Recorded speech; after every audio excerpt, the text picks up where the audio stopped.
బలముతో కుమ్మరించెను అగ్ని జ్వాలలు నింపబడిరి ఆత్మ బలముతో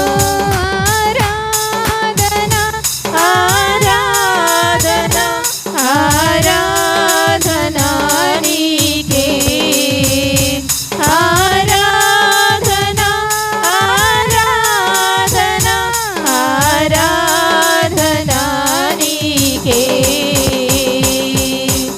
ఆరాధింతు నిన్ను దేవా ఆనందింతు నీలో దేవా ఆరాధింతు నిన్ను దేవా ఆనందింతు నీలో దేవా పౌలు శీలలు బంధింపబడగా పాటలు పాడి ఆరాధించగా పౌలు శీలలు బంధింపబడగా పాటలు పాడి ఆరాధించగా బంధకములు త్రెంచబడెను వెంబడించిరి యేసయ్యనెందరో బంధకములు త్రెంచబడెను వెంబడించిరి యేసయ్యనెందరో ఆరాధన ఆరాధన ఆరాధన నీకే ఆరాధన ఆరాధన ఆరాధన నీకే ఆరాధింతు నిన్ను దేవా ఆనందింతు నీలో దేవా ఆరాధింతు నిన్ను దేవా ఆనందింతు నీలో దేవా ఆరాధనలకు యోగ్యుడా స్తుతి పాడి నిన్ను పొగడెదను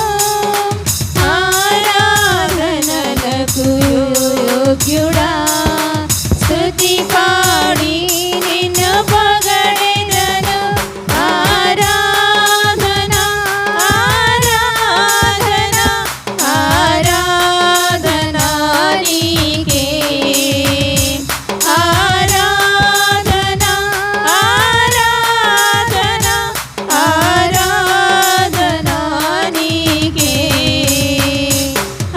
ఆరాధన ఆరాధన ఆరాధన నీకే ఆరాధన ఆరాధన ఆరాధన నీకే ఆరాధింతు నిన్ను దేవా ఆనందింతు నీలో దేవా ఆరాధింతు నిన్ను దేవా ఆనందింతు నీలో దేవా ఆరాధింతు నిన్ను దేవా ఆనందింతు నీలో అవును ప్రభు, మా పరిస్థితిలో ప్రభువా ఏ పరిస్థితిలో ఉన్న మిమ్మల్ని ఆరాధించబద్దులమై ఉన్నామయ్యా. దేవా నిన్ను మాత్రమే ఆరాధిస్తున్నాము నాయన. నీలో దేవా సజీవుడమైన ప్రభువా, జీవము కలిగిన జీవాధిపతి అయిన తండ్రి నీకు స్తోత్రం అయ్యా. మా మమేక గ్రామమును మా దేశమునకు క్షేమమును దయచేయుడయ్యా. మా రక్షకుడమైన ప్రభువా, మా విమోచకుడమైన ప్రభువా అయ్యా, ఇదిగో మాకు దిక్కుగా మీరుండండి ప్రభువా, మాకు ఆశ్రయముగా మీరుండండి అయ్యా. జల ప్రళయములో నుండి నోవాహు కుటుంబమును కాచినట్లుగా అయ్యా, నోవాహు కుటుంబము ఓడలోనికి వచ్చినప్పుడు ఆరారాధ కొండ పైన నిలబడినట్లుగా ప్రభువా క్రీస్తుని నామములో మేము ప్రభువా నిలబడి ఉండగా ప్రభువా నన్ను రక్షించండి అయ్యా, నా కుటుంబమును రక్షించండి అయ్యా, నా బిడ్డలను రక్షించండి అయ్యా, సంఘమును రక్షించండి అయ్యా, ఇదిగో మా గ్రామములను ప్రభువా రక్షించండి అయ్యా. అయ్యా జిల్లాను రక్షించండి అయ్యా, ఈ కొలేరు ప్రాంతమును రక్షించండి అయ్యా. దేవానికి స్తోత్రములు తండ్రి. మా దేశమును రక్షించండి అయ్యా, విజయవాడ ప్రాంతమును ప్రభువా అయ్యా మరలా మునుపటి స్థితికి రావడానికి కృప చూపించండి. ఆ కేరళలో వరద బీభత్సం వలన నేటికి కోలుకోలేని పరిస్థితిలో కేరళ ప్రజలు ఉన్నారే అయ్యా, నా రాష్ట్ర ప్రజల కొరకు క్షేమము కొరకు ప్రభువా ప్రార్థిస్తున్నాము అయ్యా. మీరు క్షేమమును దయచేయండి అయ్యా. 40 రాత్రింబగళ్ళు ప్రభువా నోవాహు ప్రభువా దినములలో ప్రభువా అయ్యా జల ప్రళయం ఆకాశ తుమ్ములు మీరు విప్పినప్పుడు 40 రాత్రింబగళ్ళు ప్రభువా వర్షము కురిసిందే అయ్యా. ప్రవాహముల నుండి వారి కుటుంబమును రక్షించి ఏ కొరత లేకుండానైనా మరలా క్షేమమునకు నడిపించిన తండ్రి అయ్యా. మమ్మల్ని కూడా మీరు క్షేమమునకు నడిపించగల రక్షకుడని అయ్యా, మమ్మల్ని కూడా మీరు ప్రభువానని అందరికి చేర్చగల రక్షకుడు అని నమ్ముతున్నాము అయ్యా. ఇదిగో రేపటిని గురించి చింతపడవద్దన్నావు, నీ చింత యావత్తు నా మీద వేయమన్నావు కదా అయ్యా. మేము బలహీనులమయ్యా అయ్యా, మేము ప్రభువానైనా జ్ఞానం లేని వారమయ్యా, బుద్ధి లేని వారమయ్యా. మమ్మల్ని బలపరచండి అయ్యా, మాకు ధైర్యమును దయచేయండి అయ్యా. విపత్తుల నుండి విపత్తులయ్యా, సమస్యల నుండి సమస్యలయ్యా అయినను ప్రభువా మా ప్రాణమును రక్షించావే అయ్యా. నా తండ్రి మమ్మల్ని సజీవులుగా ప్రభువా ఉంచావే, అందును బట్టి ప్రభువా దావీదు అన్నట్లుగా నా ప్రాణమా యెహోవాను సన్నిధించుము, నా అంతరంగంలో ఉన్న సమస్తమా నా ఆయన చేసిన ఉపకారములలో దేనిని మరువకమన్నట్లుగా ప్రభువా మొరపెట్టుచున్నాము. ఇదిగో అగాధములో ఉండి మొరపెట్టిన మా మొరను ఆలకించువాడు గనుక ఈ వరద బీభత్సములో నుండి చిన్న మందిగా కూడి ప్రభువా, కొద్ది మందిగా కూడి ప్రభువా నీ సన్నిధిలో ఆరాధన చేస్తున్నాము అయ్యా. ఆలకించవా అయ్యా, చేతులు చాపుచున్నాము ప్రభువా అయ్యా. నాయన మా చేతులను విడిచిపెట్టవద్దు అయ్యా, మమ్మల్ని దీవించండి ప్రభువా. దేవానికి స్తోత్రములు ప్రభువా, నీకు వందనాలు నాయన అయ్యా. నీ రాకడ సమయం సమీపముగా ఉంది నాయన. అవును తండ్రి సాయా, ఇదిగో మనుషులే పుస్తకల దినాలలో ఉన్నాము అయ్యా. ఇదిగో ప్రకృతే ప్రభువా అయ్యా, ఒకటి విడిచి ఒకటి వ్యాధులు వెంబడి వ్యాధులు అయ్యా నాయన, ప్రళయాలు వెంబడి ప్రళయము, వరదలు బీభత్సాలు జరుగుతున్నవి అయ్యా. అనేకమైన నరహత్యలు జరుగుతున్నవి, దొంగతనాలు జరుగుతున్నవి. ఇదిగో నాశనకరమైన దినముల్లో, అపాయకరమైన దినముల్లో ఉన్నాము కనుక ప్రభువా ఓపికను దయచేయండి అయ్యా, స్థిరత్వమును దయచేయండి అయ్యా. నీ యందు నిలకడగా ఉండటకు నీ సహాయమును దయచేయండి ప్రభువా. నీకు స్తోత్రములు దేవానికి స్తోత్రం. ఇదిగో దేవా నా జీవితం, ఆపాదమస్తకం నీకు అంకితం. చెప్పుదాం అందరూ. ఇదిగో దేవా నా జీవితం, ఆపాదమస్తకం నీకు అంకితం. శరణం నీ శరణం, శరణం నీ శరణం, శరణం నీ శరణం, శరణం నీ శరణం. ఇదిగో దేవా నా జీవితం, ఆపాదమస్తకం నీకు అంకితం. ఇదిగో దేవా నా జీవితం, ఆపాదమస్తకం నీకు అంకితం. పలుమార్లు వైదొలగినాను, పరలోక దర్శనము నుండి విలువైన నీ దివ్య పిలుపుకు నీ తగినట్లు జీవించనైతిని. పలుమార్లు వైదొలగినాను, పరలోక దర్శనము నుండి విలువైన నీ దివ్య పిలుపుకు నీ తగినట్లు జీవించనైతిని.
జీవితం చూడండి.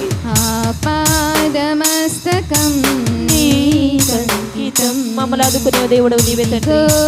దేవా నా జీవితం ఆపాదమస్తకం నీకంకితం. నీ పాదముల చెంత చేరి నీ చిత్తంబు నేర్పు నీ హృదయ భారమునొసగి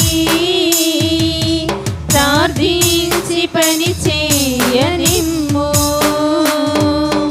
నీ పాదముల చెంత చేరి నీ చిత్తంబు నేరుగ నేర్పు నీ హృదయ భారమునొసగి ప్రార్థించి పని చేయనిమ్ము.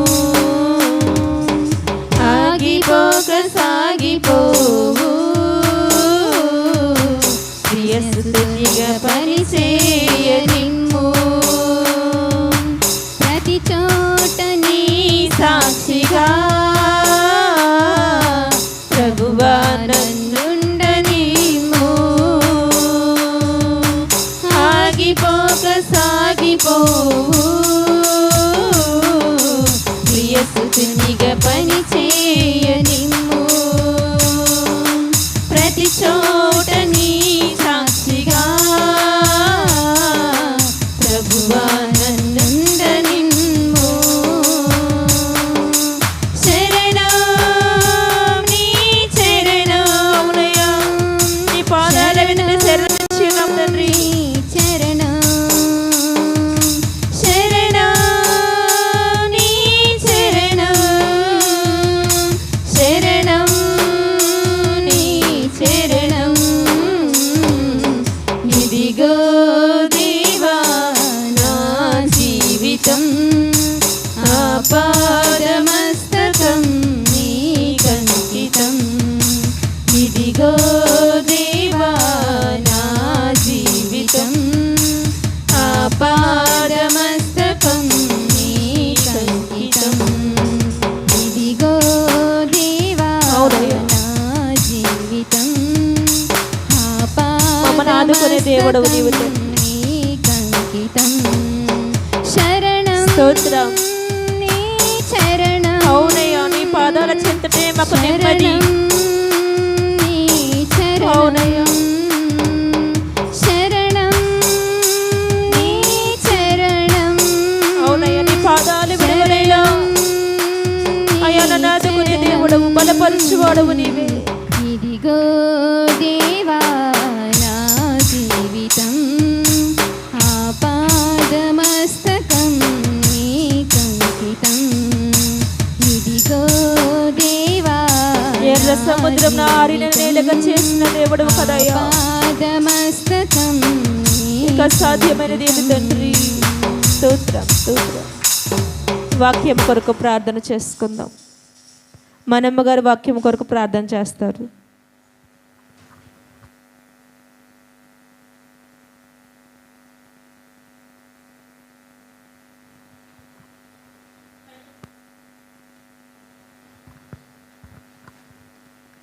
స్తోత్రం స్తోత్రం. పరిశుద్ధుడా పరిశుద్ధుడా ప్రియ పరలోకమందున మా తండ్రి దేవా, ఏస్తే ఇట్టి సమయమును ఇట్టి అవకాశమును మీరు నేను మా జీవితాలు అనుగ్రహించినందుకు మీకు స్తోత్రాలయ్యా.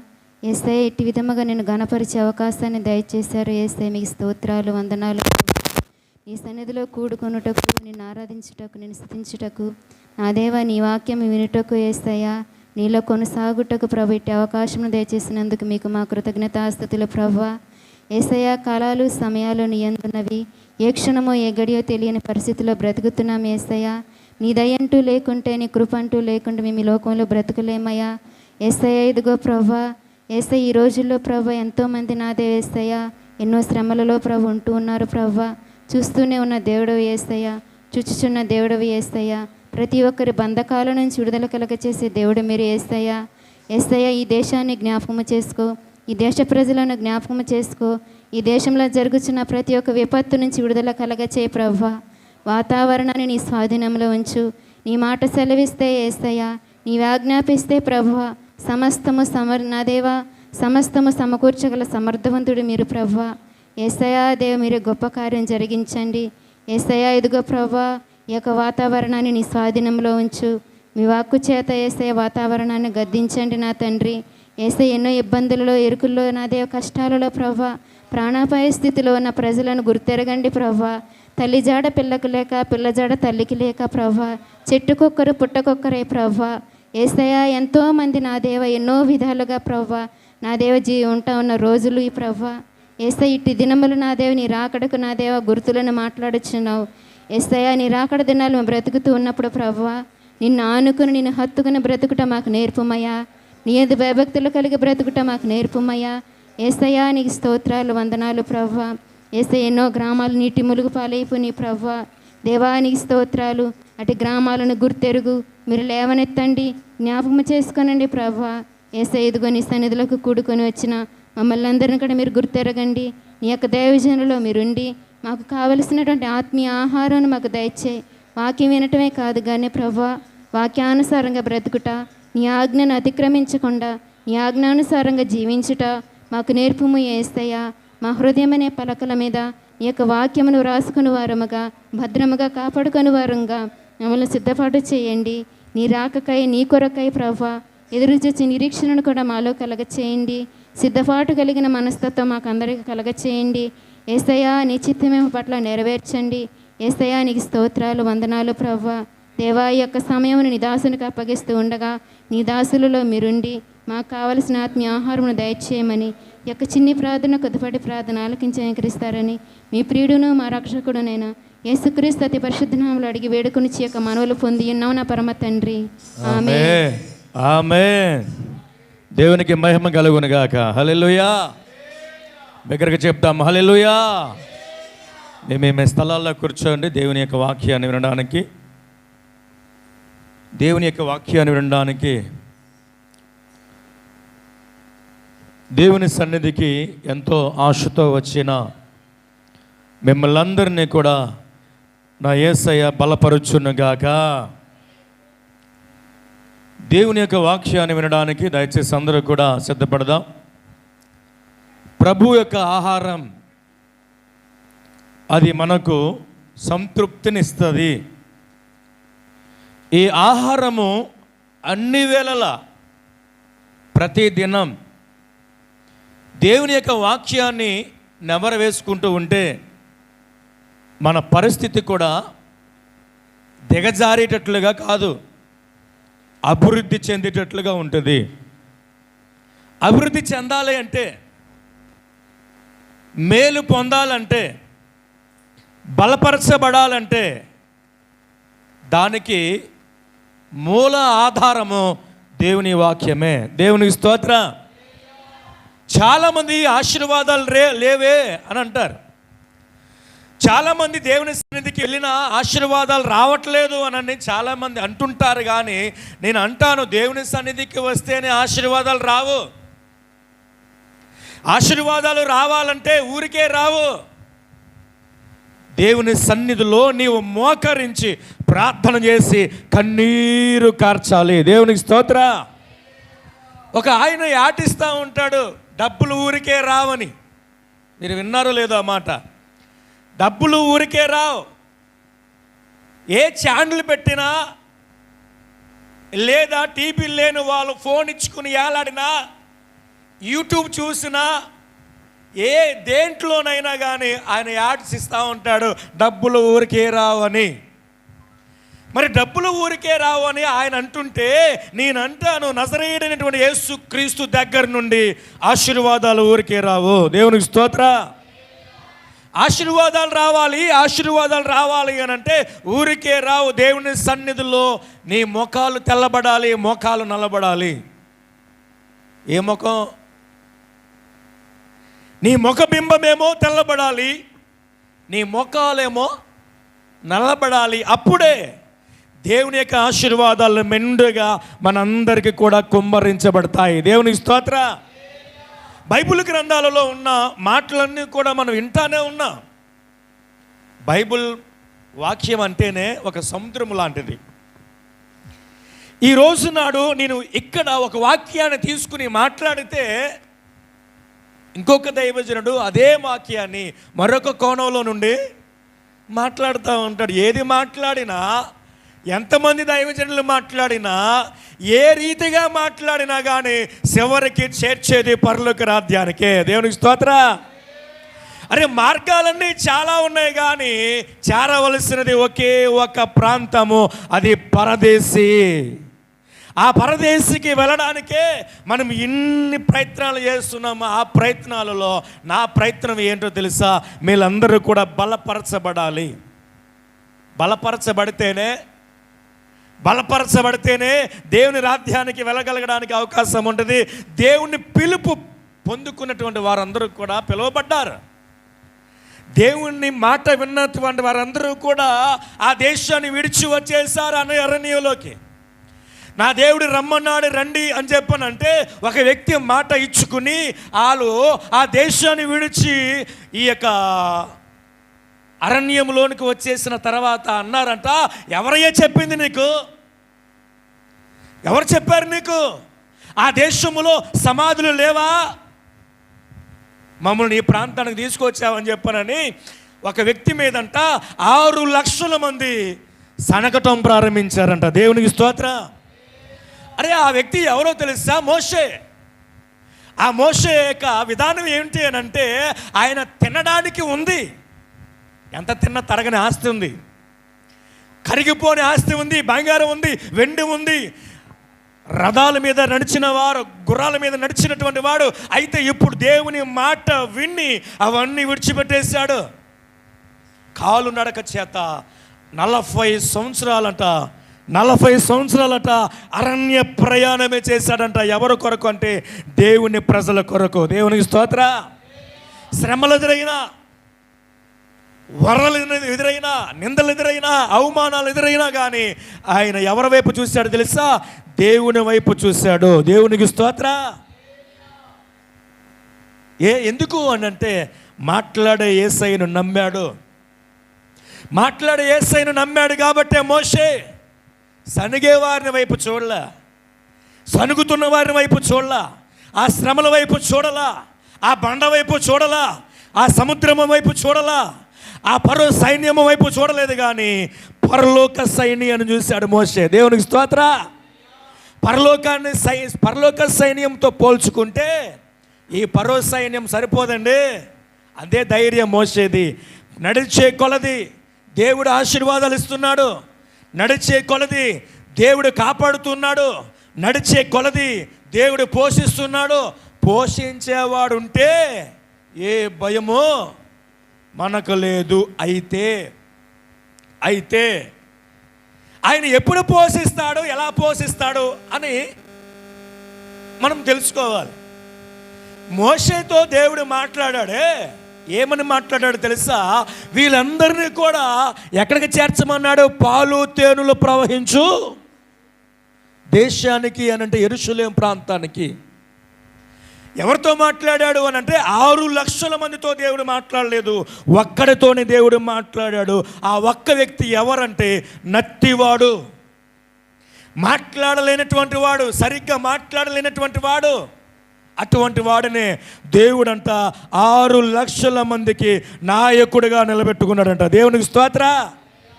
నేను వట్టివాడినే, మట్టివాడినే, నేను ఎందుకు పనికిరాని వాడినే అని అనుకోవచ్చు.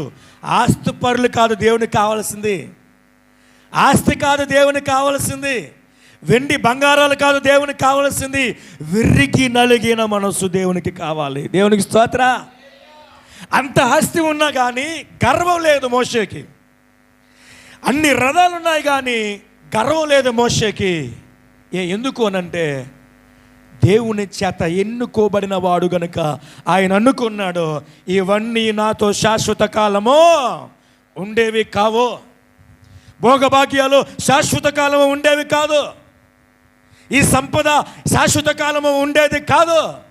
మోషే అనుకున్నాడు శాశ్వత కాలము ఉండేది దేవుడు ఒక్కడే, దేవుని ప్రేమ ఒక్కటే, పరలోక రాజ్యము ఒక్కటే, శాశ్వత కాలం ఉండేది అని చెప్పానని మోషే అంట దేవుని రాజ్యాన్ని వైపు చూశాడంట, ప్రయాణం సాగిస్తున్నాడు. మోషే సనుగుతున్నారు. తినటానికి ఎలా? ప్రార్థన చేయండి, సమృద్ధిగా దేవుడిస్తున్నాడు. మరలా అడుగుతున్నారు, మోషే త్రాగడానికి నీళ్ళలా? దేవుణ్ణి అడగండి అంటున్నాడు. వాళ్ళు దేవుణ్ణి అడగటం తక్కువ, సనిగేది ఎక్కువ. అరే మోషే మాత్రం ఎప్పుడైతే ఆ వార్త మోషేకి అందిందో, దైవజనుడిగా లేదంటే మోషే ప్రవక్తగా, ఒక న్యాయాధిపతిగా, నాయకుడిగా వచ్చిన వార్తను విడిచిపెట్టలేదంట. అయ్యా, వారు త్రాగడానికి నీళ్ళు అడుగుతున్నారు, నీవు ఇవ్వకపోతే వారు త్రాగడానికి నీళ్ళు లేవు, త్రాగడానికి నీళ్ళు లేవు అని చెప్పనంటే దేవుడు అన్నారు, మోషే నీ చేతి కర్ర తీసుకుని ఆ బండను కొట్టు అని చెప్పానంటే బండలో నుంచి నీళ్ళు వచ్చాయండి. ఎంత ఆశ్చర్యమే కదా. అరే అవన్నీ ఎలా జరిగాయనంటే, ఒకప్పుడు అన్యుడు మోషే, ఒకప్పుడు అన్యుడే మోషే, దేవుని అంగీకరించిన వాడు కాదు. మరి ఎలా కార్యాలు జరుగుతున్నాయి? అన్యుడైనా ధన్యుడిగా ఎప్పుడైతే మారాడో దేవుడు అంట కార్యాలు చేస్తా వస్తున్నాడట. ఆ అన్యుడిని ధన్యుడిగా చేశాడు దేవుడు. 6 లక్షల మంది ఆశ్చర్యపోయేటట్లుగా ఎంత తాగినా తరగని వాటర్ వచ్చినాయి అంట. దేవునికి స్తోత్ర. తరగట్లా వాటర్, ఎంత తాగినా సమృద్ధిగా తాగుతున్నారు, ఎంత తాగినా సమృద్ధిగా తాగుతున్నారు, ఇంకా తాగుతున్నారు, ఇంకా తాగుతున్నారు. కారణం ఏంటి అని అంటే, ప్రార్థించిన ప్రవక్త అటువంటి వాడు. దేవునికి స్తోత్ర.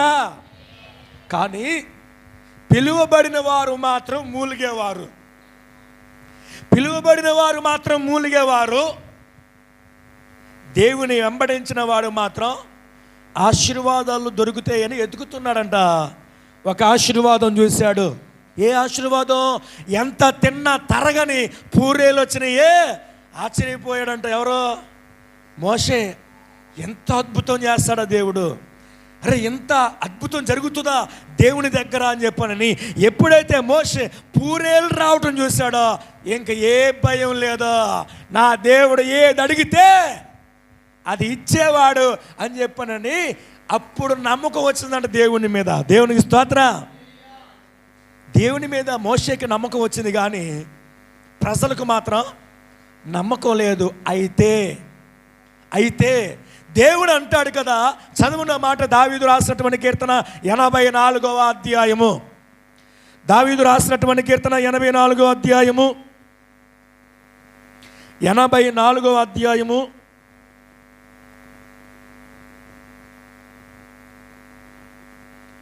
మొదటి నుంచి చదువు ఒకసారి. ఇది క్షమించండి, 84:4. నీ మందిరమునందు నివసించిన వారు ధన్యులు. దేవునికి స్తోత్ర. అరే ఇదే మాట ఒక వ్యక్తి చెబుతున్నాడే. ఆ వ్యక్తి ఎవరో తెలుసా? చితికిపోయిన వాడు. మనం వింటా ఉన్నాం దావీదు గురించి. చితికిపోయిన వాడు ఎన్నోసార్లు విన్నాం, దావీదు జీవితం విన్నాం. కానీ చితికిపోయినటువంటి వాడే ఇక్కడ అంటాడు, నేను ధన్యుడయ్యాను. ఎప్పుడు ధన్యుడయ్యాడంట? అరే దేవుని మందిరములోనికి వెళ్ళాక దావీదు అనుకున్నాడు, నేను అన్యుడును కాదు, ధన్యుడును. ఎక్కడ? అరే దావీదు దేవుని మందిరంలోకి వచ్చాక ఆ మాట మాట్లాడుతున్నాడు. ఏమని? నేను ధన్యుడును. దేవునికి స్తోత్ర.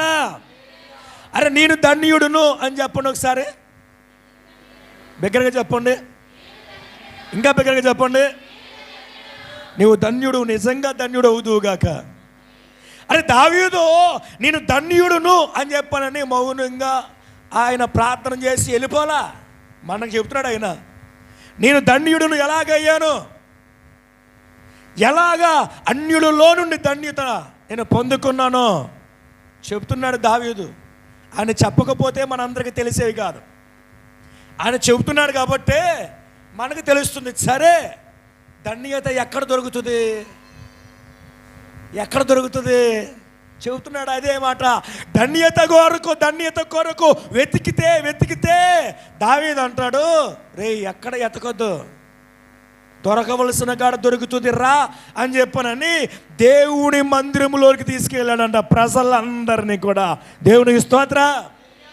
ప్రజలందరినీ కూడా దేవుని సన్నిధిలోకి తీసుకువెళ్తే దావీదు ధన్యత పొందుకోవటమే కాదు, ఇశ్రాయేలీలందరూ కూడా ధన్యతలు పొందుకున్నారు. దేవునికి స్తోత్ర.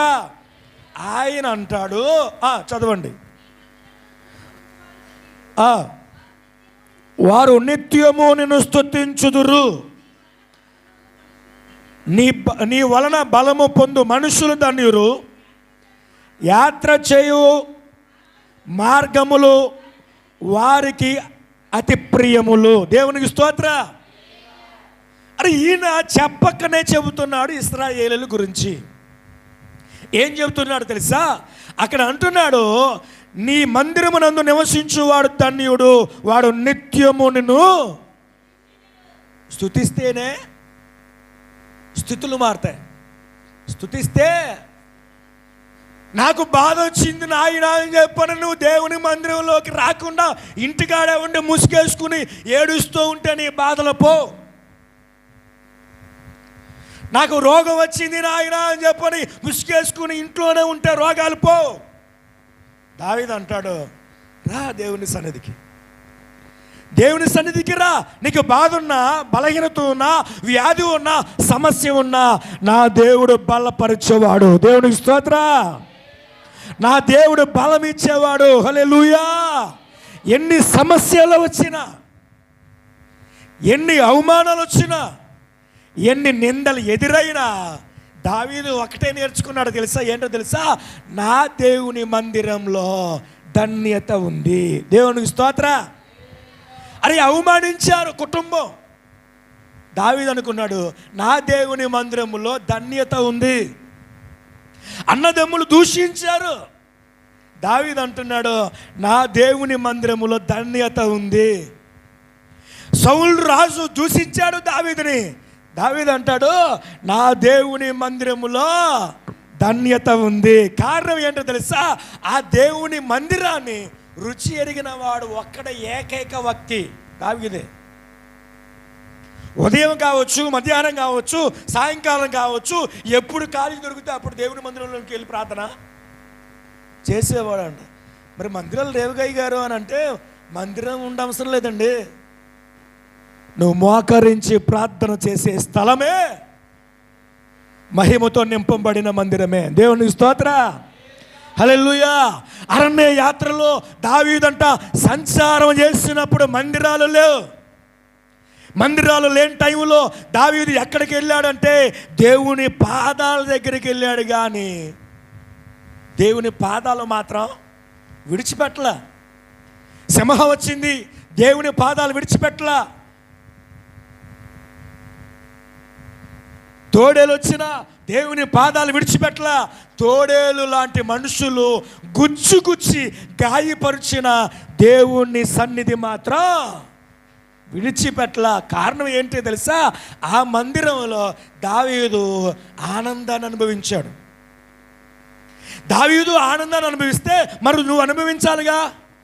అందుకే చెప్తున్నాడు ఆయన ఏమని, స్తుతిస్తే ధన్యత దేవుడు నీకు ఇస్తాడు. ఆ మాటే కాదు, కింద అన్నాడు కదా, ఏ మాట అది? నీ వలన బలమునందు మనుషులు ధన్యులు, యాత్ర చేయు మార్గములు వారికి అతి ప్రియములు. దేవునికి స్తోత్ర. అరే నువ్వు ఎక్కడికి ప్రయాణం చేసినా, నువ్వు ఏ చోట ఇరుక్కుపోయినా, ఏ ప్రాంతంలో ఇరుక్కుపోయినా, నేను అంటాను సహాయం చేసేవాడి వైపు చూడాలి. ఎవరు సహాయం చేసేది? మనుషులు కాదు, మనుషులా కాదు. సహాయం చేస్తాను అని నటిస్తారు కానీ మనుషులు సహాయం చేసేవాళ్ళు కాదు. మరి ఎవరి వైపు చూడాలి? దావీదు ఎవరి వైపు చూశాడో నువ్వు కూడా ఆయన వైపు చూడు. దావీదు నమ్మిన దేవుడు గొప్ప దేవుడు. దేవునికి స్తోత్ర. దావీదు నమ్మిన దేవుడు బలము కలిగిన దేవుడు. హల్లెలూయా. అదే దావీదు నమ్మిన దేవుణ్ణి నోవాహు నమ్మాడు. అదే దావీదు నమ్మిన దేవుణ్ణి నోవాహు నమ్మితే నోవాహు జలప్రలయం వచ్చింది. ఏం చేయాలయ్యా? తలుపులు మూసి. ఏ తలుపులు? ఓడ తలుపులు మూసే. అయ్యా ప్రజలండి, పోతే పోనీ ప్రజలు, మాట వినని ప్రజలు దేవునికి అక్కరలేదు.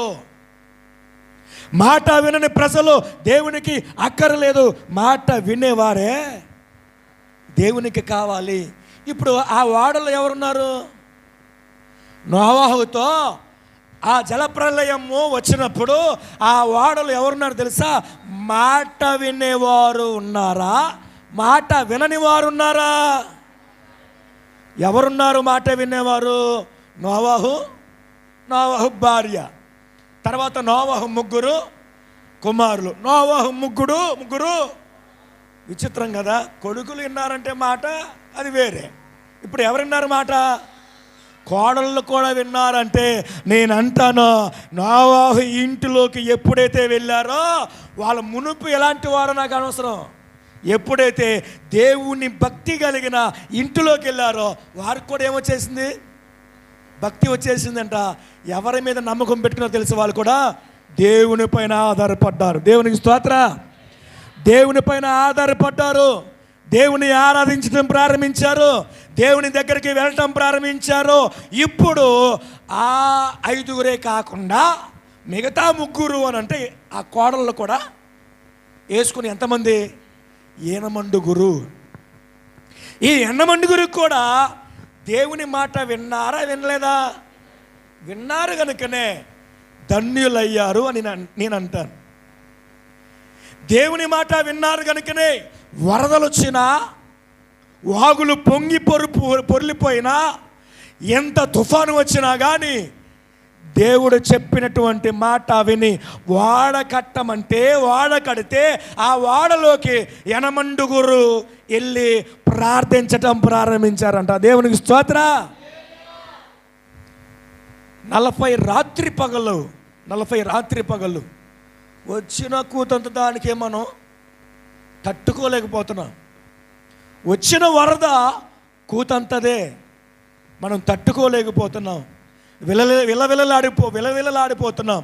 సంటి బిడ్డలతో చాలామంది రైతులు అల్లాడిపోతున్నటువంటి ఈ తరుణమే ఇలా ఉంటే, ఆ రోజుల్లో ఎంతో భయంకరమైనటువంటి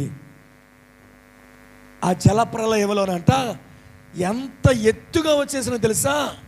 అరారాతు కొండ పైన వాడ నిలిచిందంట. చూసారా ఎంత పెద్ద పర్వతమో? అంత పెద్ద పర్వతం పైకే వాటర్ వెళ్ళిందంటే ఎన్ని ఊళ్ళు కొట్టుకుపోయాయో, ఎంతమంది ప్రజలు చచ్చిపోయారో. దగ్గర 6 రోజులు బట్టి గసగసలాడిపోతున్నటువంటి మనం ఉంటున్నాం విజయవాడ ప్రాంతం. మనం వింటున్న విజయవాడ ప్రాంతంలో ఎవరింటిలో వాళ్ళే. కొంతమంది అయితే వర్షం వచ్చినా కానీ ఆ అంతస్తు డాబా పైకి వెక్కి వాళ్ళ ప్రాణాలను కూడా కాపాడుకోవాలి. వర్షం వచ్చిందా, తడిచిపోయానా కాదు, నేను బ్రతికానా లేదా అన్నది ముఖ్యం అని చెప్పనని వరదలు వచ్చినా వర్షం వచ్చినా ఆ ఇంటి పైకప్పు ఎక్కి నిలిచుండిపోయేవారు కూడా చాలామంది ఉన్నారు విజయవాడ ప్రాంతంలో.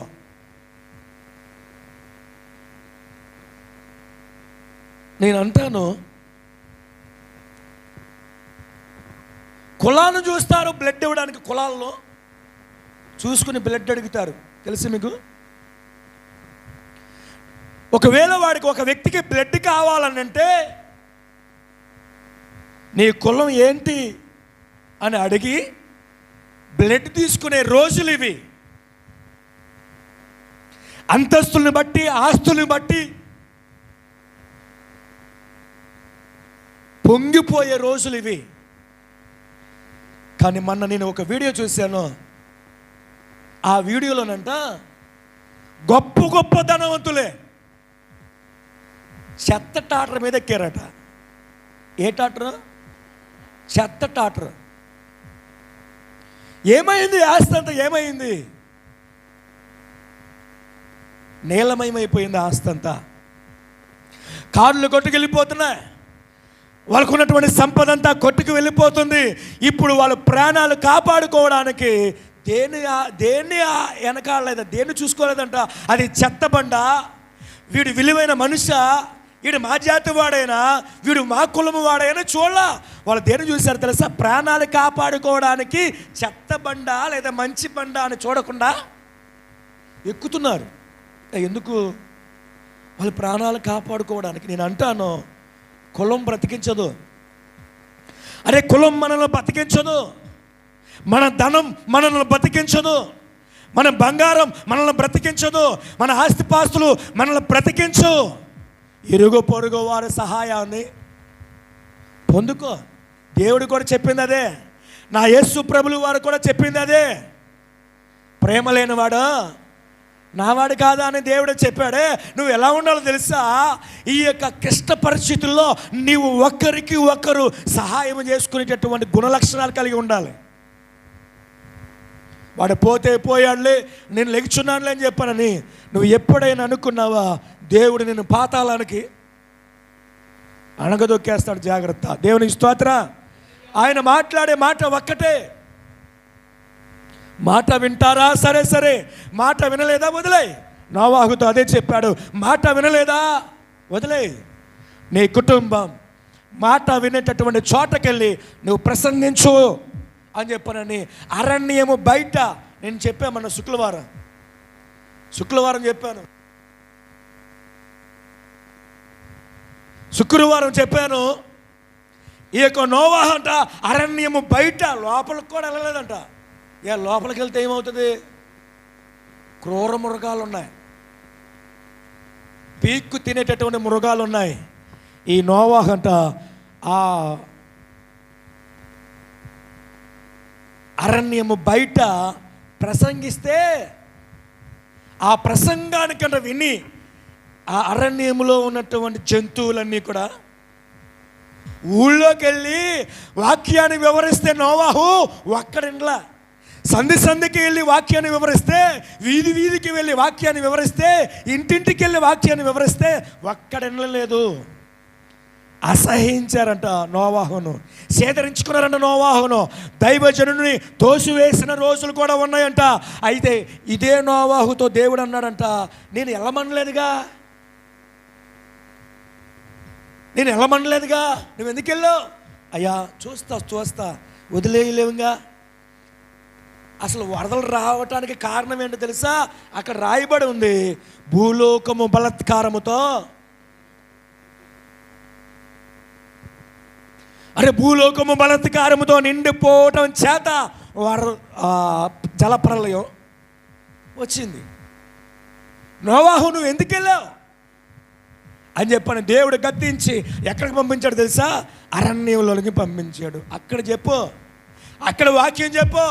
వినని వారు వాళ్ళకి బుద్ధి వచ్చేటట్లుగా అక్కడికి వెళ్ళి చెప్పని చెప్పాను. అరణ్యంలో వాక్యం చెబుతా ఉంటే కుక్క వచ్చేసిందంటే బౌ అంటే వచ్చేసిందండి. అక్కడికి నోవాహు దగ్గరికి వచ్చేసింది.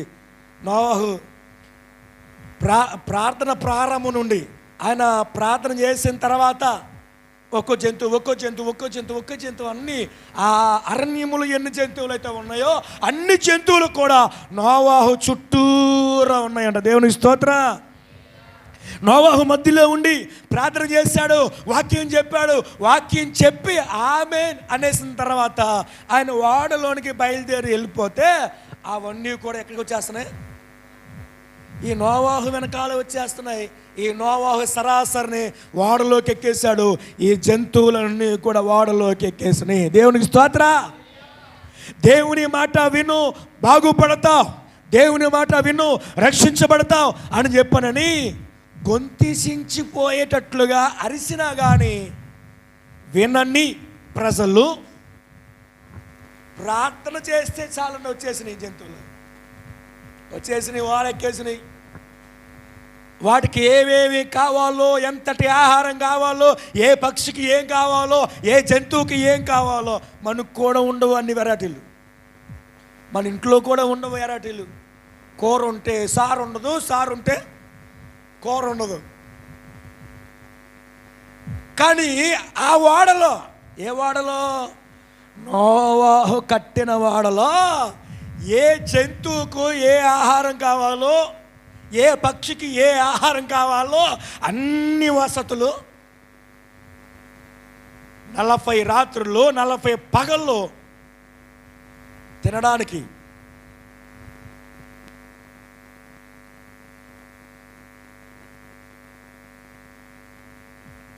కానీ ఈ నోవాహు చూసారా, ఎంత తిన్నా తరగనంతగా ఆ జంతువులకంట సమృద్ధిగా పెట్టాడంట. దేవునికి స్తోత్ర. ఎక్కడ దొరికింది సమృద్ధి చెప్పండి? ఆ వాడలో సమృద్ధి దొరికింది. దేవునికి స్తోత్ర. నేను అంటాను, ఈ వాడలో సమృద్ధి నా యేసయ్య ఉంచాడే. ఈ వాడలోకి నీవు ప్రవేశిస్తే నీ ఇల్లు ఆశీర్వదించబడుతుంది, నీవు ఆశీర్వదించబడతావు, నీవు దీవించబడతావు. ఈ వాడలో, ఇది ఏ వాడ? దేవుని సన్నిధి అనే వాడ. దేవుని స్తోత్ర. ఈ దేవుని సన్నిధి అనే వాడలో నీవు ప్రవేశిస్తే ఏ లోటు లేదండి. ఎంత సమృద్ధి ఉంటుందో. దేవునికి స్తోత్ర. హల్లెలూయా. ఆవు తినవలసిన గడ్డి, అసలు తరగినటువంటి గడ్డి నోవాహు పెట్టేశాడు. నేను అంటాను, ఇక్కడికి వచ్చి నువ్వు ప్రార్థన చేస్తే ఎంత తరగని ఆశీర్వాదాలు దేవుడిస్తాడు. దేవునికి స్తోత్ర. అదే ధన్యత, అది ఆశీర్వాదం. రావు రావు రావు రావు రావు అంటే రావు. నేను అందుకే అంటాను, ఊరికే రావు, దేవుని సన్నిధిలోకి రావాలి, దేవుని సన్నిధిలో మోకరించాలి, అడగాలి. అయ్యా, నీ ఆశీర్వాదాలు ఊరికే రావని దైవజనుడు చెబుతున్నాడు. అయితే నా నుంచి ఏం కావాలి అని అంటే ఆయన అంటాడు, నీ మనసు చాలయ్యా అని చెప్పి. దేవుని స్తోత్ర. నీ మనసు చాలయ్యా అని చెప్పని దేవుడు అంటాడే. దేవునికి కావలసింది ఒక్కటి, విరిగి నలిగిన మనస్సు. విరిగి నలిగినటువంటి మనస్సు దేవుని సన్నిధిలోకి ఎప్పుడైతే వెళ్తుందో అప్పుడే ఆ మనస్సు సమృద్ధిగా నింపబడుతుంది. దావీదు చెబుతున్నాడు, నోవాహు చెబుతున్నాడు, నేను దేవుని మాట విన్నాను, నేను దేవుని మాట విన్నాను. దేవుని మాట వింటే మేలు జరిగిందా, కీడు జరిగిందా? చెప్పండి అందరూ. దావీదు దేవుని మాట విన్నాడే, దావీదుకు మేలు జరిగిందా, కీడు జరిగిందా? మేలు జరిగింది. మరి నోవాహు దేవుని మాట విన్నాడే, మరి నోవాహుకు మేలు జరిగిందా, కీడు జరిగిందా? మేలు జరిగింది. వింటే, దేవుని మాట వింటే మేలే జరుగుతుంది. కానీ నీ జీవితంలో కీడు చేసేవాడు మాత్రం కాడు నా దేవుడు. దేవునికి స్తోత్ర. కానీ కీడు చేసేవాడు కాదు. ఎందుకు కాదు? మోకరించాలి, ప్రార్థన చేయాలి, అడగాలి. నా దేవుడు ఎలాంటి వాడు తెలుసా? చదువుదాం చూడండి. హగ్గయి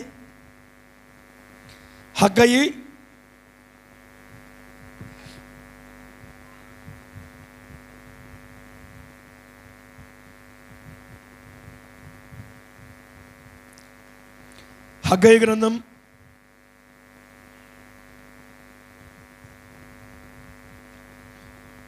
2వ అధ్యాయము 19వ వాక్యం.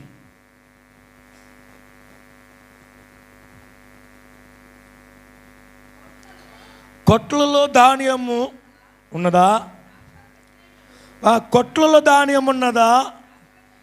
ద్రాక్ష చెట్లైనను, అంజూరపు చెట్లైనను, దానిమ్మ చెట్లైనను, ఆ ఒలీవ చెట్లైనను ఫలించబోయిన గదా.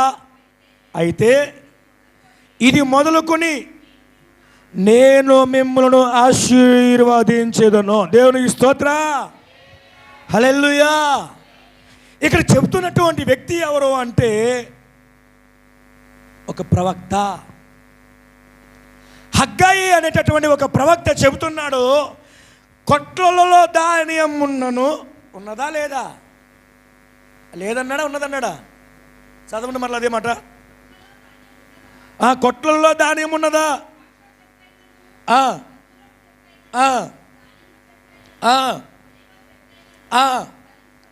ఫలించకపోయినను నేను మిమ్మల్ని ఆశీర్వదిస్తాను. దేవునికి స్తోత్ర. కొట్లలో ధాన్యం లేకపోయినా, ఏ చెట్టుకైనా ఫలాలు లేకపోయినా కానీ నేను మాత్రం నిన్ను చూసారా, ఏది ఫలించినా ఏది ఫలించకపోయినా నా దేవుడు అంటాడో నేనున్నానుగా.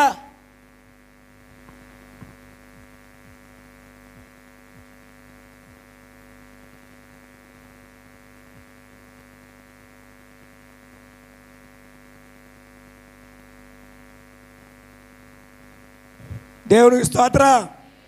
అరే పంట పండాలన్నా దేవుని మాట చేతే పండాలి. పండు కాయాలన్నా దేవుని మాట చేతే కాయాలి. ధాన్యాలు చేర్చుకోవాలన్నా, ధాన్యాలు సమకూర్చుకోవాలన్నా కానీ దేవుని మాట చేత పంటలు పండాలి, ధాన్యాన్ని సమకూర్చుకోవాలి. అవి లేవా? చెట్లయితే వచ్చాయి, కాయలు కాయలేదా? అయినా నేను నిన్ను ఆశీర్వదిస్తాను. దేవునికి స్తోత్రం. హల్లెలూయా. దేవుడు అంటున్నటువంటి మాట, నీకు ఏ ఇబ్బంది లేకుండా నేను చూసుకుంటా. ఎప్పుడు ఎప్పుడు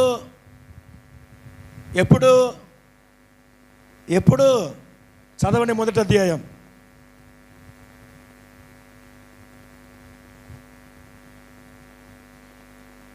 ఆ మొదటి అధ్యాయము 5వ వచనం 6వ వచనం. అదే అధ్యాయము, మొదటి అధ్యాయము, హగ్గయి మొదటి అధ్యాయము 6వ వచనం. మీరు విస్తారముగా విత్తినను మీకు కొంచెమే పండెను, మీరు భోజనము చేయుచునను ఆకలి తీరకై ఉన్నది, పానము చేయుచున్నను దాహము తీరకై ఉన్నది, బట్టలు కప్పుకొనుచున్నను చలి ఆగకున్నది, పనివాని కష్టము చేసి జీతము సంపాదించుకొనినను జీతము చినిగిపోయిన సంచిలో వేసినట్లుగా ఉన్నది. దేవుని స్తోత్రం. అక్కడ అన్నాడు 2వ అధ్యాయంలో, ఆయన అన్నారు, కొట్లలో ధాన్యము లేకపోయినా, చెట్టుకు పండు పండకపోయినా నేను నిన్ను ఆశీర్వదిస్తాను అన్నాడు. కానీ ఇక్కడ అన్నీ ఉన్నాయి. కానీ ఎంత తిన్నా కానీ ఆకలేస్తానే ఉందంట. ఎంత తిన్నా ఆకలేస్తానే ఉంది.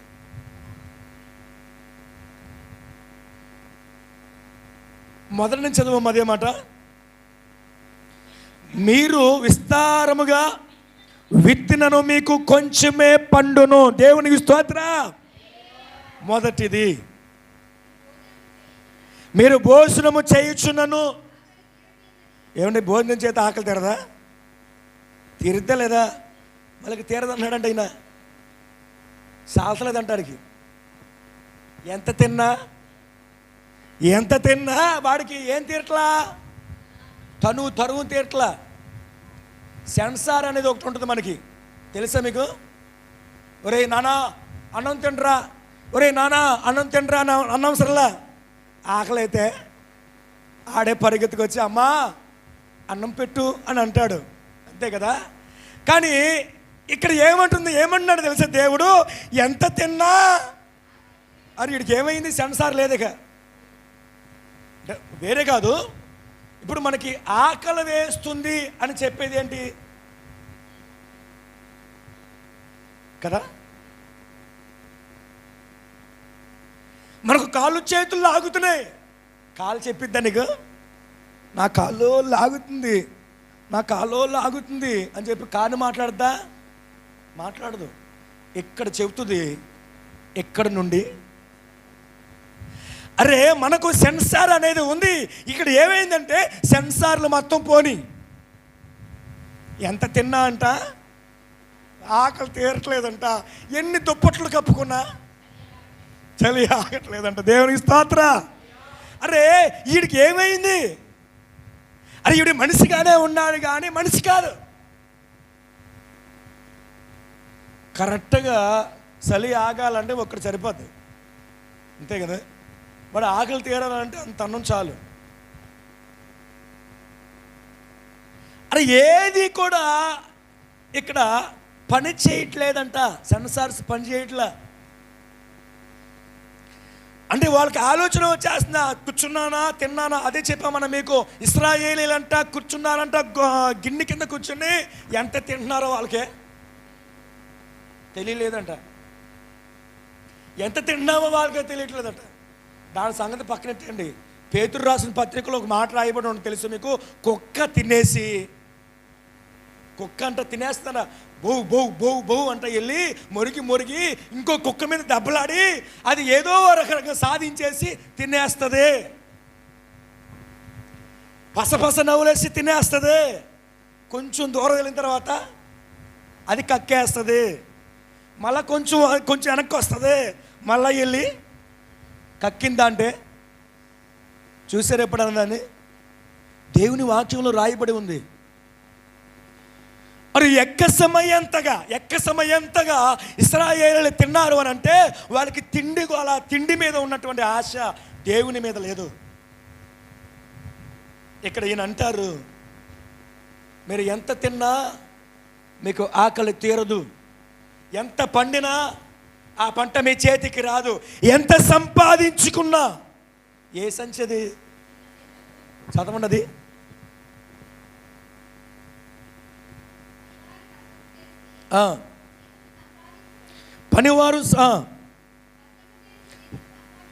పనివారు కష్టము చేసి జీతము సంపాదించుకునను,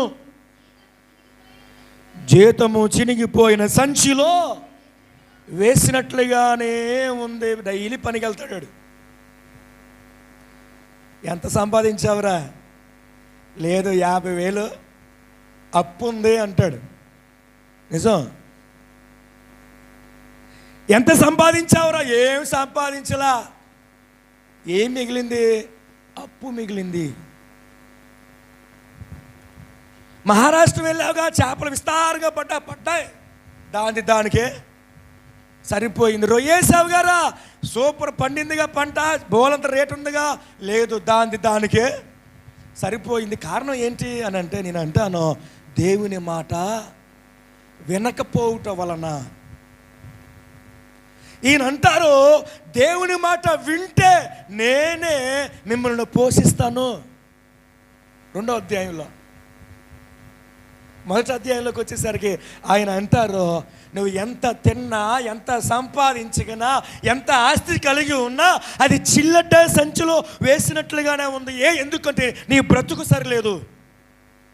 మొదట నీ బ్రతుకు సరిలేదు. ఎందుకు అని అంటే దేవుని మాట వినకపోవట చేత. దేవుని మాట వింటే వింటే వింటే ఆశీర్వాదాలు వస్తాయి. దినవృత్తాంతములో 28వ అధ్యాయములో దగ్గర 10-15 ఉంటాయి ఆశీర్వాదాలు. నువ్వు దీవించబడుదువుగాక అని ఉంటాయి. దేవుడు చెప్పాడు, నేను ఇల్లు కట్టుకున్నాను, నా ఇల్లు అంటే దేవుడు దీవిస్తాడంట. ఈ వాగ్దానం ఇచ్చుకొని మీరు ఎలాడొద్దు.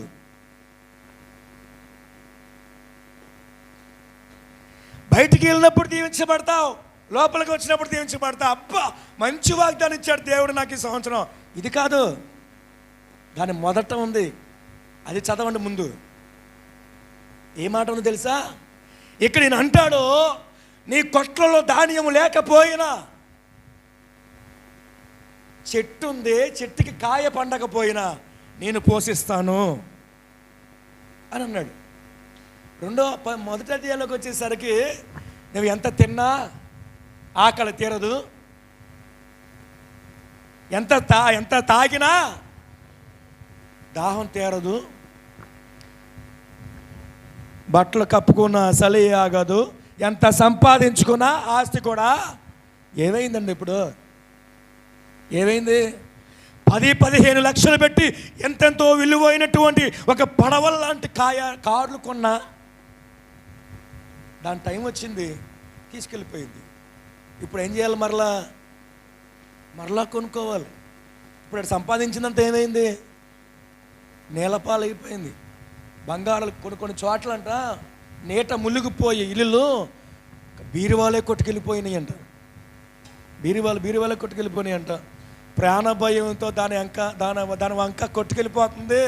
అది ఎలాగని చెప్పని దానికోసం వీడు వెళ్ళేవాడు కాదు. వీడు ముందుకు వస్తున్నాడు కానీ వెనక్కి. ఎందుకు వెనక్కి వెళ్ళలేదు? ప్రాణం మీద ఆశ ఉంది. కానీ లోతు భార్య మాత్రం విచిత్రమైన పని చేసింది. ఏంటో తెలుసా? దేవుడు చెప్పాడు, లోతు రా, ప్రమాదం ఉంది, ఊరికి ప్రమాదం ఉంది, నువ్వు రావాలి అని చెప్పనంటే దేవుని మాటకు లోబడి దేవుని మాట విని లోతు బిడ్డలు అయితే వచ్చేసారు. కానీ భార్య మాత్రం ఎంత ఆశ ఉందో చూసారా? సంపాదించిందేమో భర్త, అనుభవించిందేమో. సంపాదించేవాడే పరిగెత్తుకెళ్ళిపోతాడు. ఎవరున్నారు నీకు? లోతు భార్యకి నేను అడుగుతున్నా, లోతు భార్యకి ఎవరున్నారు? భర్త ఉన్నాడుగా. మరి ఇదంతా ఎవరు సంపాదించారు? మరి ఆయన సంపాదించిందేగా. ఆయనే వెళ్ళిపోతుంటే నీకు ఎందుకు ఆస్తి గురించి ఆశ? ఇవాళ కాకపోతే మనం అంటాం కదండి, పోతే పోనీ ఇవాళ కాకపోతే అనండి ఒకసారి. పోతే పోనీ ఇవాళ కాకపోతే రేపు సంపాదించుకుంటా, ప్రాణం ఉంటే చాలు అనుకుంటాం కదా మనమైతే. మరి లోతు భార్య అలా అనుకోలా. నువ్వు వెళ్తే వెళ్ళవయ్యా, నాకు అది కావాలి. ఏది కావాలి అంటే ఇప్పుడు ఎవరు వదిలేసింది? కట్టుకున్న భర్తను వదిలేసింది, కన్న బిడ్డలను వదిలేసి ఆస్తి కావాలి అని చెప్పానని ఆ ఆస్తి వైపు చూసింది అంతే, అనుభవించలేదండి. ఆస్తి వైపు చూసింది అంతే, అనుభవించలా. ఏమైపోయింది? ఇప్పటికీ ఉందంట ఆ పుస్తకం. మంగాచార్యులు అయ్యగారు చెప్పారు ఒకసారి, ఇప్పటికేనంట ఆ ఉప్పుస్తంభం ఉందంట. ఆ ప్రాంతం అంతా కూడా ఇప్పటికీ కూడా మసి అయిపోయిందంట. ప్రాంతం అంతా సొదొమ గొమొర, ఆ సొదొమ గొమొర ప్రాంతం అంతా కూడా మసిగా అయిపోయింది, మొత్తం నాశనం అయిపోయిందంట ఆ ప్రాంతం అంతా. ఇప్పటికీ అలాగే ఉంది, స్తంభం అలాగే ఉంది. సంపాదించుకున్న ఆస్తి బగ్గుపాలై ఏమి లేదు. కానీ లోతు బిడ్డలు మాత్రం బ్రతికున్నారంటే కారణం ఏంటి అంటే దేవుని మాట వినుట వలన. ఇక్కడ ఈయన అంటాడు, పండు లేకపోయినా పర్వాలేదయ్యా నేనున్నానుగా అని అన్నప్పుడు ధైర్యంగా దేవుని దగ్గరికి వెళ్ళాలి. లేదండి సంపాదించుకుంటానండి అని సంపాదన కోసం వెళ్తే ఆ సంపాదన అంట చిల్లడ్డా సంచులో వేసినట్లే అని చెప్తున్నాడు ఆయన.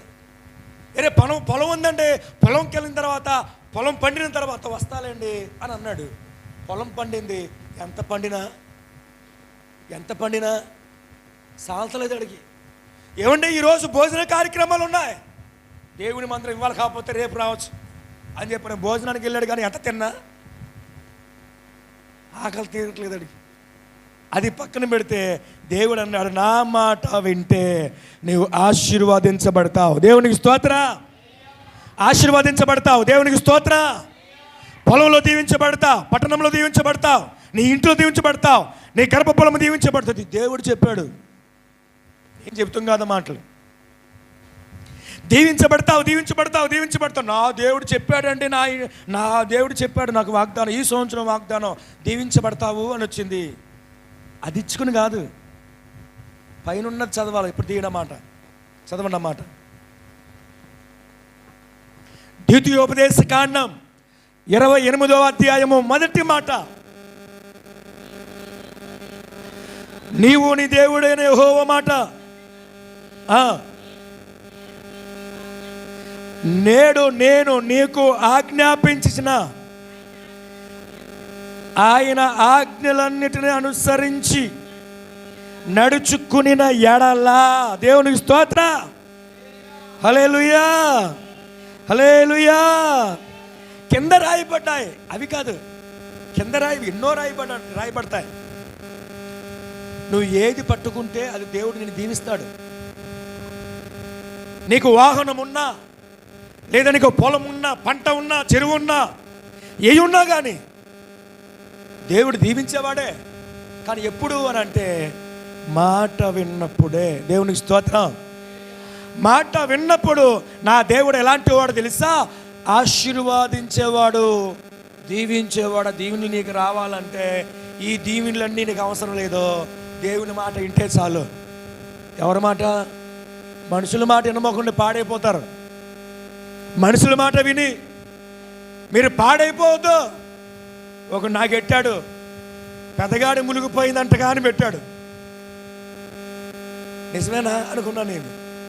మా జానవస్లో అన్నకి ఫోన్ చేసి అడిగితే, ఎవరు చెప్పారు అన్నయ్య పెదగాడు మునిగిపోలేదు, అది ఈ ఊరితో మన ఊరికి పెట్టారు, ఆ గాడు మునిగిందా మన ఊర్లన్నీ మునిగిపోనట్లే అని చెప్పి వాడు లింక్ పెట్టాడు. ఆ లింక్ నేను వాట్సాప్లో పెట్టాను, చూసుకోండి అని చెప్పాను.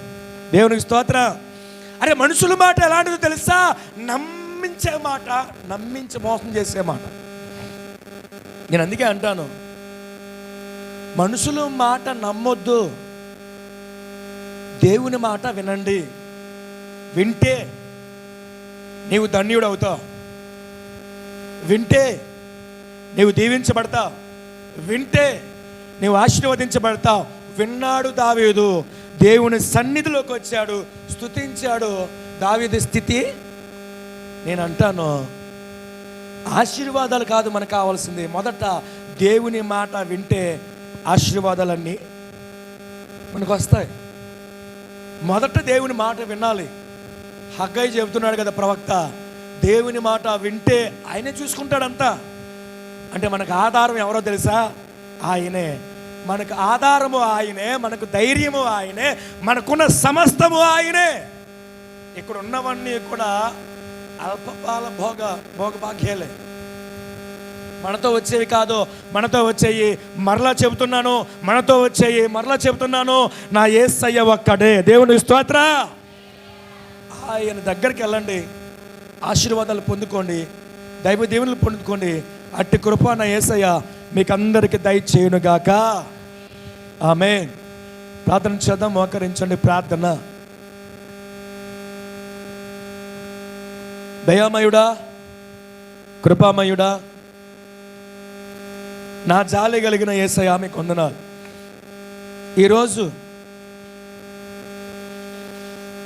ఈరోజు దేవా నీ సన్నిధిలో ఉన్నటువంటి మాకందరికీ నీ మాటలను బట్టి మంచి ఆహారాన్ని మీరు మాకు విరిచి వడ్డించారు. ఆస్తిపాస్తులు మమ్మల్ని బ్రతికించవయ్యా.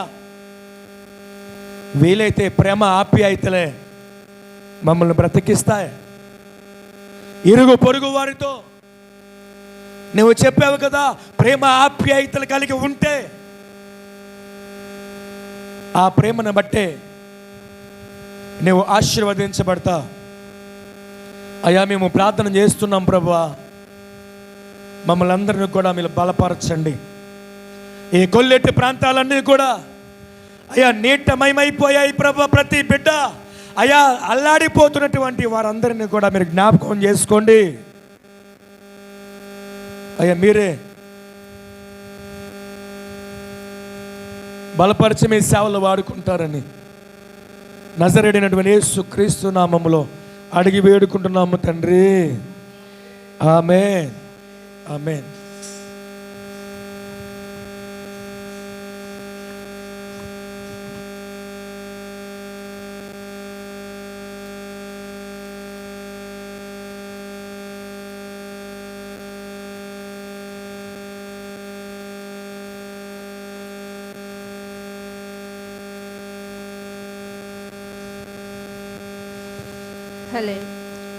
ఊహకు అందని ప్రేమ నా యేసు ప్రేమ, వెలకు అందని ప్రేమ నా క్రీస్తు ప్రేమ.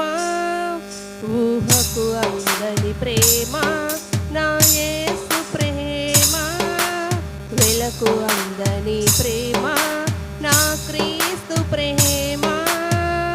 తరాలెన్ని మారినా, యుగాలెన్ని గడచినా, తరాలెన్ని మారినా, యుగాలెన్ని గడచినా, జగన మారనిది యేసు ప్రేమ. ప్రేమ ప్రేమ నా యేసు ప్రేమ నా తండ్రి ప్రేమ, ప్రేమ ప్రేమ నా యేసు ప్రేమ, ప్రేమ ప్రేమ నా తండ్రి ప్రేమ, ఊహకు అందని ప్రేమ నా యేసు ప్రేమ, వెలకు అందని ప్రేమ నా క్రీస్తు ప్రేమ. మనిషికి మనిషిని ప్రేమించుటకు స్వార్థం మూల కారణం, దేవా నీవు ప్రేమించుటకు నీ కృపే కారణం. మనిషిని మనిషిని ప్రేమించుటకు స్వార్థం మూల కారణం, దేవా నీవు ప్రేమించుటకు నీ కృపే కారణం. మనసులు మారినా మమతలు మారినా బంధాలు వీడినా యేసు ప్రేమ మారదు. మనసులు మారినా మమతలు మారినా బంధాలు వీడినా యేసు ప్రేమ మారదు. ప్రేమ ప్రేమ నా యేసు ప్రేమ, ప్రేమ ప్రేమ నా తండ్రి ప్రేమ, ఊహకు అందని ప్రేమ నా యేసు ప్రేమ, వెలకు అందని ప్రేమ నా క్రీస్తు ప్రేమ.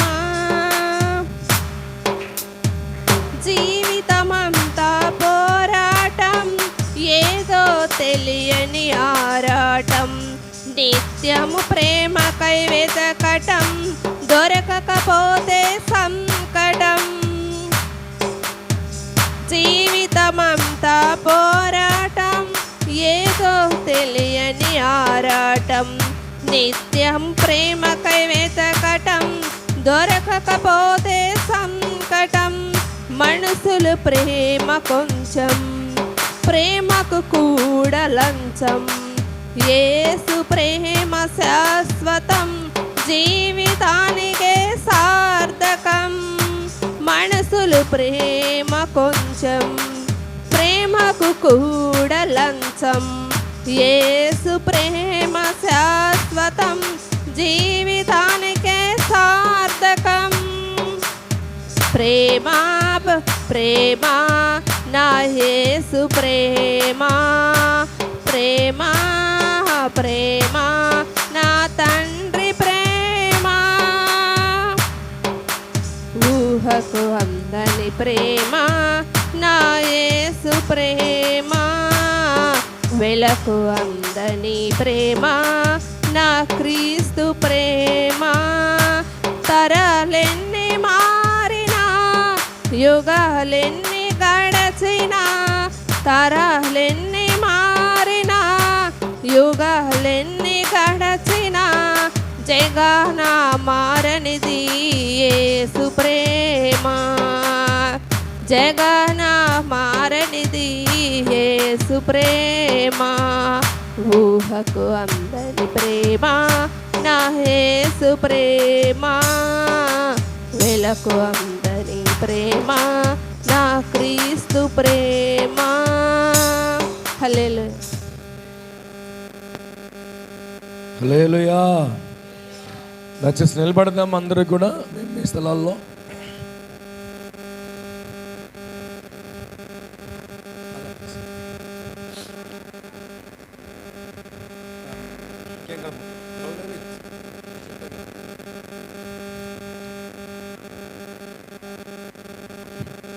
దేవునికి మహిమ కలుగును గాక. హల్లెలూయా.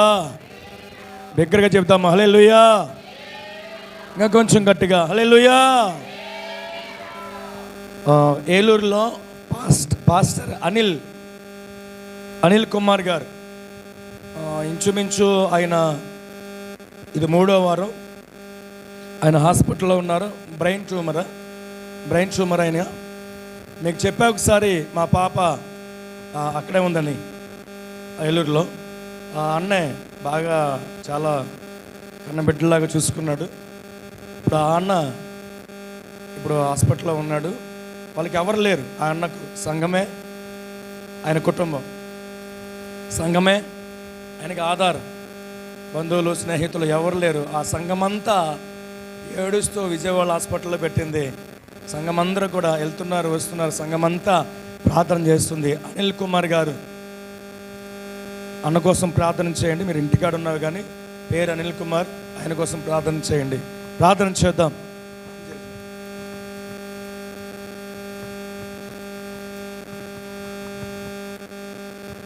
పరిశుద్ధమైన దేవానికి వందనాలు, స్తోత్రములు, స్తుతులు ప్రభువా. ప్రారంభ ప్రార్థన మొదలుకొని అయ్యా నాయన ఇంతవరకు నీ కృపలో మమ్మల్ని భద్రపరిచినందుకు నీకు స్తోత్రములు. అయ్యా నాయన అన్న ప్రభువా, నాయన అనిల్ అన్న కొరకు ప్రభువా ప్రత్యేకంగా ప్రార్థన చేస్తున్నాము. నీ సేవకుని మీరు దర్శించండి అయ్యా, నీ సేవకుని మీరు బాగు చేయండి అయ్యా. అయ్యా నాయన నీవు పిలుచుకున్న నీ బిడ్డను ప్రభువా నాయన మీరే లేవనెత్తండి అయ్యా. హాస్పిటల్లో ప్రభువా బెడ్ మీద పడి ఉండగా ప్రభువా అయ్యా నాయన ఇదిగో ఎంతో ప్రభువా నాయన దుఃఖంలో ప్రభువా మునిగి ఉండగా సంఘము ప్రభువా అయ్యా ఎంతో వేదన పడుచుండగా ప్రభువా నీ బిడ్డను మీరు లేవనెత్తండి. నీ బిడ్డకు మంచి ఆరోగ్యం దయచేయండి. అనేకమైన ఆత్మల పట్ల భారము కలిగి నీ బిడ్డ ప్రభువా అనేక గొప్ప పరిచర్య చేయాలి కనుక నైనా నీ దాసుని బలపరచండి, నీ దాసుని స్వస్థపరచండి అయ్యా. నీ ప్రభావం నీ దాసుని పైన ఉంచండి ప్రభువా. అయ్యా కొద్ది మంది ఉన్నాము కానీ మా వలన ఏ సాధ్యము కాదు కానీ ప్రభువా నాయన నీ హస్తమును వేసి నీ బిడ్డను బాగు చేయండి అయ్యా. కృప కలిగిన దేవా నీ బిడ్డను లేవనెత్తండి అయ్యా. నాయన బ్రెయిన్ ట్యూమర్ నుంచి విముక్తి దయచేసి కోమాలో ఉన్న స్టేజ్ నుంచి ప్రభువా అయ్యా విడిపించి నా తండ్రి ఘనముగా నిలబెట్టండి అయ్యా. నాయన గొప్ప కార్యము ప్రభువా నాయన అన్న ఎడల ప్రభువా మీరు జరిగించి నీ సేవకుని ప్రభువా నాయన సంఘమునకు తండ్రిగా మీరు నిలబెట్టమని అయ్యా. అద్భుతమైన ప్రభువా సాక్షిగా మీరు నిలబెట్టమని యేసయ్యా నీకు స్తుతులు తెలియజేస్తున్నాము నా తండ్రి. అనిలనను అయ్యా నీ చేతులకు సమర్పిస్తున్నాం తండ్రి. అలాగనే ప్రభువా నీ బిడ్డలైన వారందరూ ప్రభువా వరదైనను ప్రభువా అయ్యా వానైనను ప్రభువా నడవడానికి ప్రసాయ అయ్యా నాయన ఇదిగో తండ్రి నాయన దారి లేనప్పటికీ అయ్యా నాయన పడవల మీద వచ్చారయ్యా అయ్యా. నీటిలో ప్రభువా నడుచుకుంటూ వచ్చారయ్యా అయ్యా. ఎంత దూరమైన వాహనాల మీద నుంచి వచ్చారయ్యా. మీరు ఆ శక్తిని బట్టి ప్రభువా నేను ఎంతో స్తుతిస్తానయ్యా, ఎంతో సంతోషిస్తున్నాను అయ్యా. మీరు కూడా ప్రభువా నాయన నీ బిడ్డలను దర్శించండి, వారిని ఆశీర్వదించండి, మేలు చేత నింపండి అయ్యా. ఈ విపత్తు నుంచి ప్రభువా నీ బిడ్డలు మీరు రక్షించండి. ఈ ఆదివారం సమయంలో ప్రభువా నీ బిడ్డలకు రావాల్సిన ఆశీర్వాదాలు కుమ్మరించండి ప్రభువా. బిడ్డల ప్రభువా జ్వరంతో ఎంతో బలహీనపడుతున్నారు ప్రభువా అయ్యా. బిడ్డల ప్రభువా జ్వరం నుంచి ముక్తి దయచేయండి అయ్యా. అయ్యా నాయన ఇదిగో తండ్రి నాయన జ్వరం నుంచి ముక్తి దయచేసి స్వస్థపరచండి నాయన. చిన్నలే కాదు పెద్దలే కాదు యవనస్తులే కాదు అయ్యా నాయన ఇదిగో తండ్రి నాయన కాళ్ళు లాగడం, మొఖాలు నొప్పులు అయ్యా, తల నొప్పులు నా తండ్రి, బీపీ షుగర్లు అనేక రకమైన రోగముల చేత బాధపడుతున్నారు అయ్యా. బిడ్డలను మీరు దర్శించండి. ఈ దిన మన ప్రభువా విశ్రాంతి దిన ఆశీర్వాదములు ప్రభువా నాయన వచ్చిన కూడి ఉన్న అందరిపైన మీరు కుమ్మరించమని, అలాగే నాయన పట్టుబడిన కానుకలను ప్రభువా నూరంతల ప్రతిఫలం చేత నింపి స్వస్థపరుస్తారని మాతో మీరు మాట్లాడినందుకు కృతజ్ఞతా స్తోత్రములు తెలియజేసుకుంటూ యేసు నామములో ప్రభువా ఇదిగో కువైట్ వెళ్ళిన వారి కొరకు ప్రార్థన చేస్తున్నాం. వారిని క్షేమమును దయచేయండి, వారిని ప్రభువా దీవించండి, బలపరచండి ప్రభువా నీ స్తోత్రాలు. వాహనాలు కలిగిన వారిని దీవించండి, వల్ల కలిగిన వారిని దీవించండి అయ్యా. పనులకు వెలిచిన వారిని దీవించండి అయ్యా. నాయన చెర్ల మీద ఉంచిన బిడ్డలకు తోడుగా ఉండండి. చిన్న బిడ్డలు దీవించండి, పెద్ద బిడ్డలు దీవించండి, వృద్ధులు దీవించండి, ప్రతి వారిని బలపరచండి. వచ్చిన బిడ్డలు బడి స్తుతిస్తున్నాను. ఎందరైతే రాక ప్రభు ఉన్నారో వారిని కూడా మీరు ఆశీర్వదించమని యేసు ప్రభు వారి శ్రేష్టమైన నామంలో ఈ మనలు అడిగి వేడుకొని నామ పరమ తండ్రి ఆమేన్.